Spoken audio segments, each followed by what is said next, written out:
If we stay on the road we're on, we face radical changes to our physical world.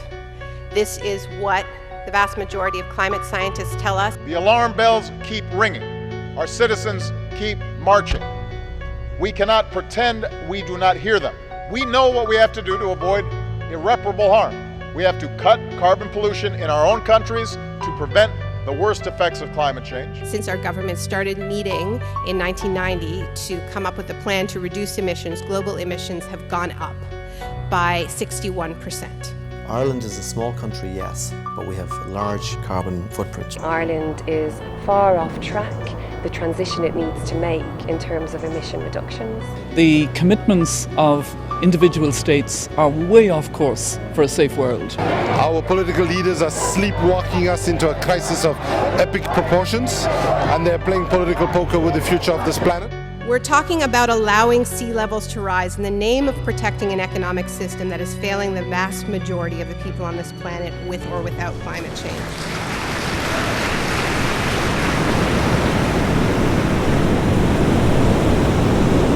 We need to change the conversation that we're having with ourselves and one another about the future, because the roadmap that we've laid out at the moment is a road to disaster. We are at the moment on track more towards 5 or more degrees of global warming, or at least 4. And 4 degrees of temperature change on a global average is almost as big as the difference between the temperature between now and the last ice age. It would be a massive disruption of human civilization. I have friends who are like, oh, I love global warming. Well, they don't mean it, like, but you know, some people don't really care. They don't see the badness. I mean, you hear stories about the ice caps melting and you know, sea levels rising and temperature and climates changing. It does worry you a little bit, but then you hear these arguments about like that this always has been going on. We humans have never experienced a hot period on Earth. We've already put more carbon dioxide into the atmosphere through human actions, 40% over the pre-industrial level, than have been in the atmosphere in the last 3 million years. Now, 3 million years ago, when there was that much carbon dioxide in the atmosphere, global sea levels were 20 meters higher than they are today. It was a different world. On the science side, it is absolutely clear now. The IPCC, the Intergovernmental Panel on Climate Change, that assesses all the global science on climate change and synthesises it into a summary for governments, said in 2014 that it's 95% certain that the rising temperatures that we're seeing is caused by human activity. And that's the same level of certainty that we have around smoking causing cancer. We now know enough about carbon to say how much is too much. In fact, they said any value for carbon in the atmosphere greater than 350 parts per million is not compatible with the planet on which civilization developed and to which life on Earth is adapted. That's very strong language for scientists to use. Stronger still when you know that wherever you are today, you know, Vancouver, Vienna, Vietnam, the atmosphere is 393 parts per million CO2 and growing about 2 parts per million per year. So already way too high.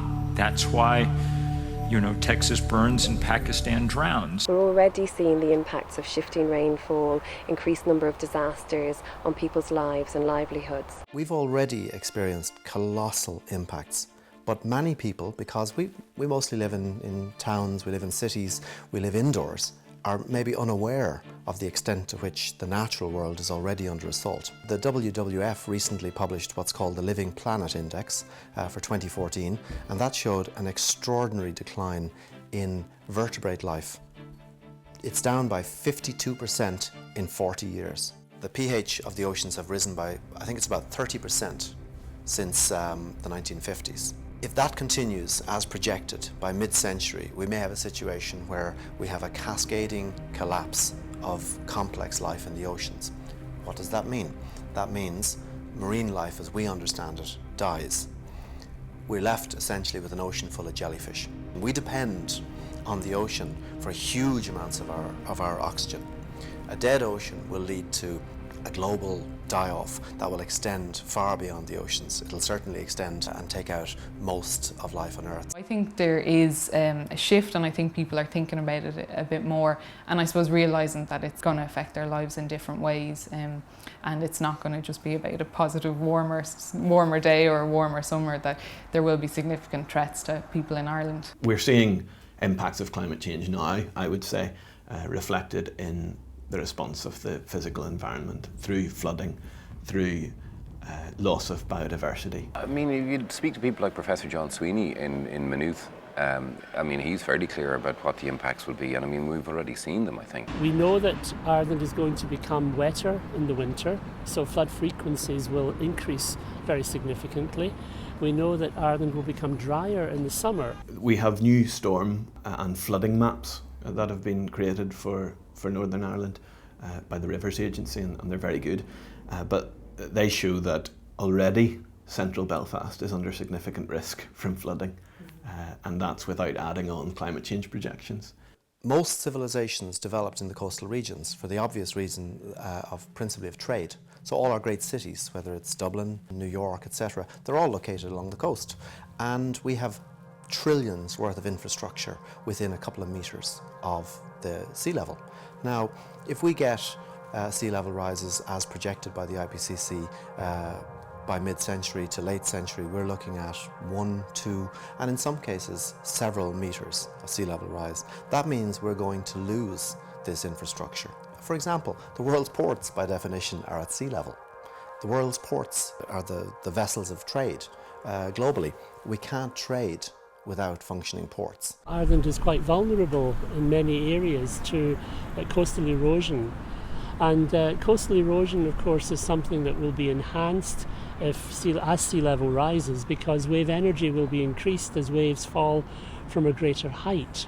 And also we expect storms to be more extreme and more intense on a warmer ocean in the years ahead. When I was a kid, I was even aware of, reading about growing up on the coast that the water levels are rising, and you're always kind of terrified of the drowning of cities and things. But I mean, I don't know how far away that is, or if it's avoidable in any way, In February 2002, this part of Dublin had a water level rise of just under 3 metres with a storm surge, 2.95 centimetres.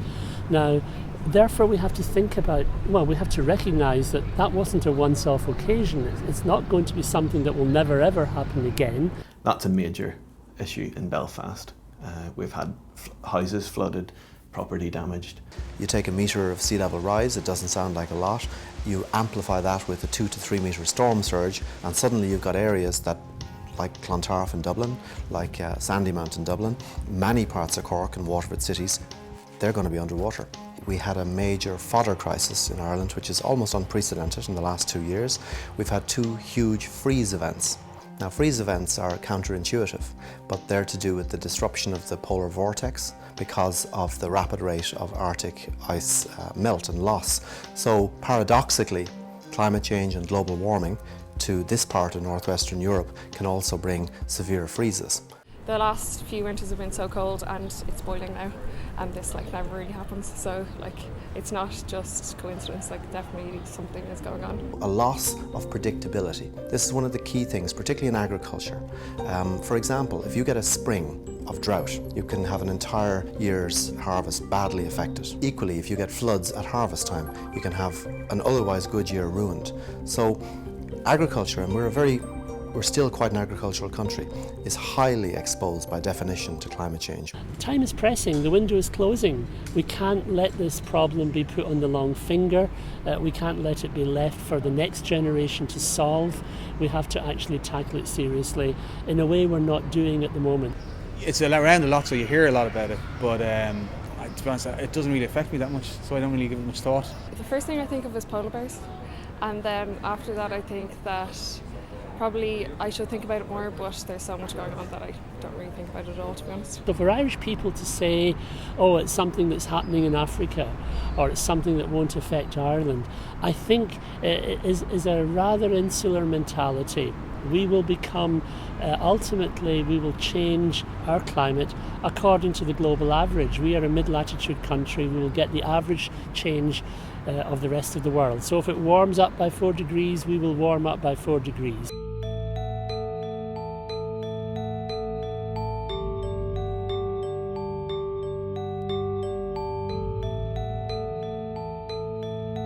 Ireland's overall contribution to climate change may look small relative to other countries. When you break it down to a per person contribution, each person in Ireland emits nearly 10 tonnes of carbon dioxide per year. That's more than 100 times the average person in Uganda. And when you compare it to other large countries like India or China, it's still significantly more. Our emissions remain high per capita. If everyone in the world polluted like the Irish, we'd need 3 planets to survive. Or maybe it's dropped to 2.5 now because of the recession, but it's still 1.5 planets more than we've got. So therefore we're going to have to do our bit to get down to 1 planet living. If you think of the sort of person who Trocaire works with on the ground, as a small-scale family farmer, a small plot of land, maybe a few livestock, they're on the edge of poverty, on the edge of survival. And there's a lot that they do to maintain their livelihood, but climate change is bringing in an additional stressor on an already vulnerable situation. We've seen how climate change or erratic weather has really affected food security in Africa. If I look at my own country, Kenya, and then we look at the diversity of the climate change issues that we are facing, on the eastern side of the country, we're faced with constant drought. But if you look at the western side of the country, particularly close to Lake Victoria, it's continuous flooding. And so when you talk to all the farmers, particularly those that are older, they will tell you, 30 years ago, this was the growing season. But now it is changing, and we can no longer tell when it is time to plant, and we can also no longer tell what the quantity or quality of our yield is going to be. ኣየር ፀባዩ ብጣዕሚ ጽቡቕ ነይሩ ዝናብ እውን ይዘንም ነይሩ ዝናብ ይዘንም ብጣዕሚ ጽቡቕ ኻሊኣት ነይሩ ንገንዘብ ዝበሃል ችግር ሳዕሪ ነበረ ካብ ጊዜ ናብ ጊዜ ግን በሐቅና ተለወጠ ደረቅ ኮይኑ ማይ ዝበሃል ዳርጋ አብዩ ለብዘበን ቁርበብ ተወሰነ ያውም ለብዘበን እውን ኣብቲ ዝወቅዕሉ ነበረ ይጀመረን ሰነይ ወቃን ሐምለይ 11 መዓልቲ ጀመርና ካብኡ ጀመረ ቁርብ ወቅዒ ቁርብ ቆጽሊ ተርእየሎ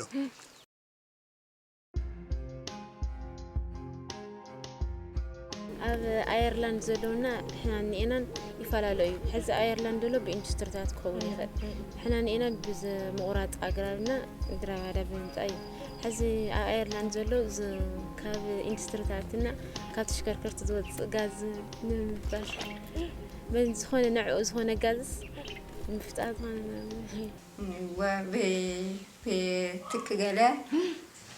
بتكجلا وسجمت رخيبي يبهل عمل أنسس حلقو سكيت جوارو على سلطة فاتنا زلا سجم قداس سلطة سحنا زلا حلقو ملكو. We're seeing people in Africa depend on agriculture, but we're seeing they are no longer able to farm because they do not know when the rain season is coming. So it's making life very difficult. People's incomes are reducing to more than half. So we're seeing the impacts and the effects of climate change. Don't be a fossil fuel! Don't be a fossil fuel! Here they want to have a new mandate to do nothing until 2020. We need deep cuts of emissions now. Every year 350,000 persons die because of climate change.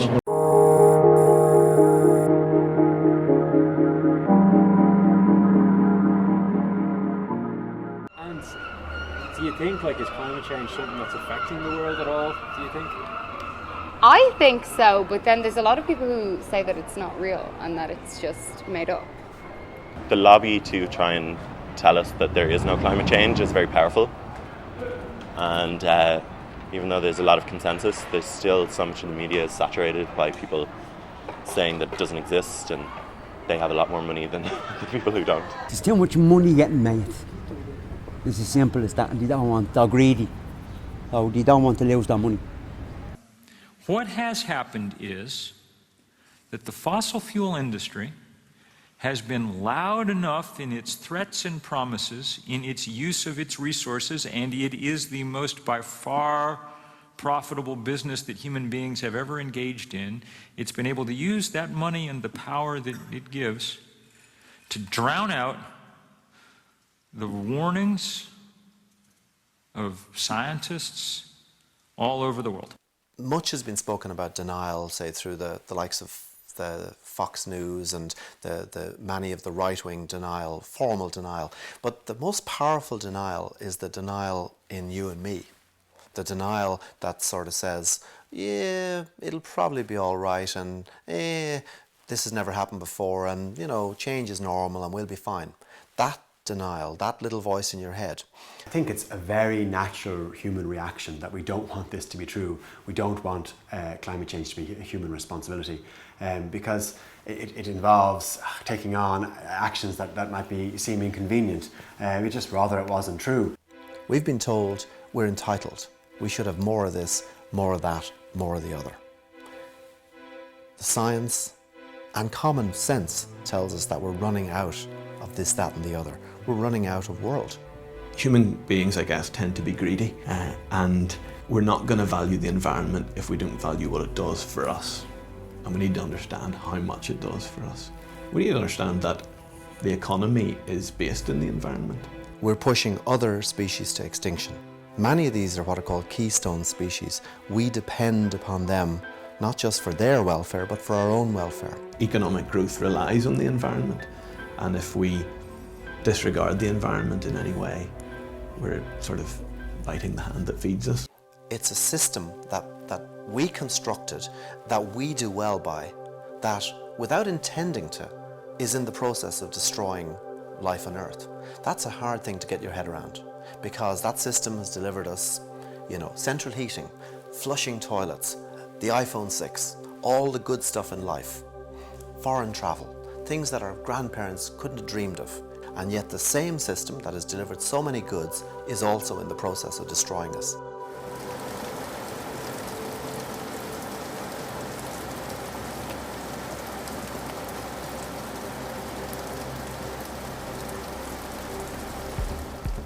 There's been a report in 2014 by the corporate leaders on climate change in Ireland, so a group of progressive companies, including Vodafone and Diageo, who are progressive on this issue, and they said actually the government shouldn't be worried all the time about the cost of action on climate change because there's real business opportunities. There's an obvious benefit to the private sector who are going to get involved in this because it will actually pay them to do it. You know, Vodafone have talked about the same thing. They said that they want this kind of direction. You kind of just wonder at what point do companies have to keep saying it and people have to keep saying it before government actually start to listen. Because if it was anything else, I mean, if it was another kind of incentive, or if it was kind of a tax break, or if it was some kind of thing to get businesses going and create employment, government will bend over backwards to do it. What we need is the incentives and the decisions from policymakers to kind of give the green light to this. Some countries have been very proactive. Some countries have taken very marked initiatives, even small countries. The best example I can think of at the moment is Scotland, where a very ambitious greenhouse gas reduction figure of, I think, around 45% is targeted. That country is well on the way to achieving it. There's a very enlightened climate change law in the United Kingdom, where climate change has been taken out of politics. Alas, we haven't managed to do that in Ireland, and we still have the problem of vested interest groups and lobby groups influencing decision makers to a high degree for short-term gain. When I talk to world leaders very passionately, Secretary General, don't worry, I'm supporting you, and I'll always do what you say. But if I want to help you, I need to be re-elected. So let me be re-elected first, then I'll come back to you. We have politicians, for the most part, who look to the next election. They're not looking 10 years down the road. Now, the current crop, at least, there's enough of them that are young enough, that have long careers ahead of them. And maybe they're the ones that should be driving this and saying, look, Again, give me 2 terms, give me another term, and we'd start doing this, and maybe then you might start to get the changes and kind of bring people on board with them. I definitely think there's more that governments could be doing. I'm not exactly sure what that is, but I don't think that it's in the news or it's as high on the agenda as it should be, because to me it's a real pressing problem. It's such an urgent problem, and it's not really being, we're not acknowledging it or addressing it in the right way. Our generation and the generation of the political system at the moment, they will be viewed incredibly negatively if this is seen as something that they knew about, they had the means to act. It's been shown that acting now rather than later is actually more cost effective, because the longer we leave it, the harder it gets. If we have the knowledge, the means, like, why didn't we act? You know, the job of government is to lead. The job of government is to come up with these policies. I mean, they have endless advisors, they have an entire civil service at their disposal. There's very smart people across that sector that I've no doubt have very good ideas in this area. But because it's not a priority of the minister, and because ministers are so busy doing lots and lots of different things, you're not getting that kind of clear direction.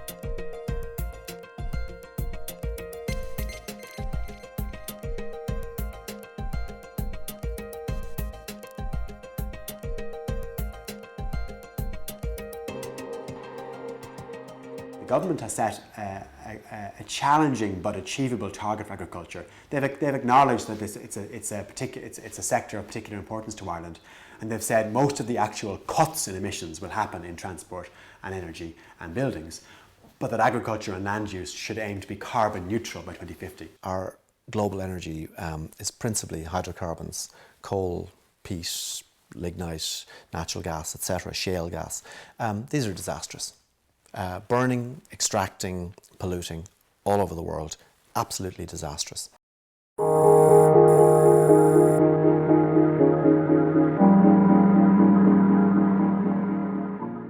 I can only afford to have gas and electric. I can't really afford to have alternatives like solar power or, you know, and I don't have access to things like wind energy. So, I mean, that's a problem for people, is the expense. And the government isn't really doing anything for us to give us legitimate options. So we definitely need a switch away from fossil-based economy and a move towards more sustainable approaches in everything we do, in transport, in our energy use, in our food production. You know, it comes into so many different angles of our lives. We think that the government should set a target of being fossil fuel free in totally by 2050, and fossil fuel free for energy production, for electricity production and for buildings by 2040, because Ireland actually has a huge natural advantage here. We have very, very good renewable energy resources. Support for renewable energy in Ireland is really high when measured by public opinion surveys. Despite the fact there has been a rise in protests around wind energy in the intervening period. There's been an awful lot of wind companies going into areas and saying, you know, this is my plan for 10 turbines or 20 or whatever the case may be, and they're being kind of giving communities an upgrade of the local GA club or jerseys for the under-12s or really small benefits. I think the real game changer is giving people a stake in the energy itself, in the production itself. And we've seen some really good examples of that in Ireland. In Templederry and Tipperary, there's a community-owned wind farm, and the community is getting huge payback from that and a sense of ownership. All the revenue generated stays within the community. And this is huge, because from the community's point of view, our small wind farm has the same benefit as if an outside developer were coming in and building maybe 30, 40 turbines, because they would only be leaving maybe 3.5–4% of the total revenues in the area, and the rest would be exported out to their investors. You might think, surely we don't have enough solar energy in Ireland, but actually we do. It's daylight you need. We have good daylight, we have good sun during many months of the year. We already see that in people getting hot water from solar panels from like May to October. We're not getting the kind of behavioural change and the impetus for that behavioural change from government. I mean, we still have a huge difficulty. I mean, with cars, the number of cars on the roads are right back to boom time levels. You know, ministers are still coming out and they're saying we're not going to introduce demand management like congestion charges or anything like that, because the public transport system isn't up to scratch. We've heard this argument of the public transport system not being up to scratch for a decade now at this stage. We've had massive investment across the board. There's way more private companies out there than previously were. So how come government isn't saying, we've spent an awful lot of money on this expensive infrastructure, you need to use it, A, because it's a value for money issue, but B, you need to use it because climate change is a real issue, and one thing that we can do very quickly is reduce a lot of those emissions if people just leave the car at home, get the bike or get the train. We've seen a real growth during the recession in people cycling. We need to kind of reinforce that now as the recovery kicks hold. It's time for a congestion charge in Dublin. And we also need to see investment in our trains as well around the country. If you look at the success of the retrofit scheme in houses, where you look at what 250,000 homes have been, improved, more energy efficient, that's obviously reducing fossil fuel imports. If you look at that and you actually look at the response of government to that energy situation across the public sector, there's not a whole lot of work being done in that area. Big things like hospitals, prisons aren't up to best practice. That's an easy one. I mean, you get the finance, you do it, you get the payback very quickly. What we would always be calling for is that people take action in terms of political action. And that's one of the biggest things they can do in their individual lives, is to talk to their local TDs, talk to their public representatives, let them know that this is an issue that they care about. We've had a battered society where really it has been, bed down and get on as best you can. And there hasn't really been room, I think, for that kind of debate. But now we seem to be turning a corner. There's a feeling that there's this momentum building in the climate movement, and more people are getting involved, and more people from less traditional sort of environmental backgrounds, people who are concerned about lots of different issues, are sort of coming together and recognising that climate change is a threat to all of the things that they stand for. I think Ireland can and should take a strong position in terms of a political response to climate change. What does that mean in practical terms? That means strong, binding climate legislation, and every minister being put in charge of dramatically reducing our carbon intensity. We are a small, globalised country. We sink or swim with the rest of the world. Therefore, we must, apart from putting our own house in order, which is an essential first step, we must also use all our diplomatic, all our commercial, all our political influence on the world stage, and it is significant, to encourage, cajole and badger others, larger countries, to also step up. But in order to do that, you lead by example, you lead from the front, and we can do that in Ireland.